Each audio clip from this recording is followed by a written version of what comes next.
حضرت موسیٰ اور وادی طور کا واقعہ۔ ایک رات کا واقعہ ہے۔ حضرت موسیٰ علیہ السلام اپنی بیوی اور گھر والوں کے ساتھ سفر پر تھے۔ رات گہری تھی، سردی سخت تھی، اور حضرت موسیٰ علیہ السلام راستہ بھٹک گئے تھے۔ ان کے پاس ایک چکماک کا پتھر تھا جس سے وہ بار بار آگ جلانے کی کوشش کرتے رہے، مگر آگ نہ جلتی تھی۔ گھر والے بھی سردی سے پریشان تھے۔ اسی وقت حضرت موسیٰ علیہ السلام نے دور ایک روشنی دیکھی، جیسے کہ کوئی آگ جل رہی ہو۔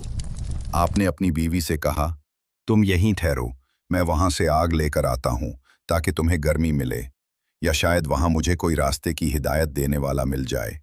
موسیٰ علیہ السلام اس روشنی کی طرف بڑھے۔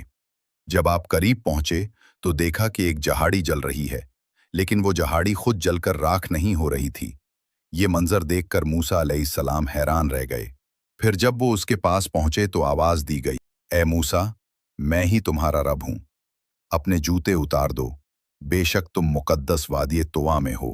اسی مقام پر حضرت موسیٰ علیہ السلام کی نبوت کا آغاز ہوا، اور یوں اللہ تعالیٰ نے اپنے برگزیدہ نبی کو اپنی رسالت کے عظیم مشن کے لیے منتخب فرمایا۔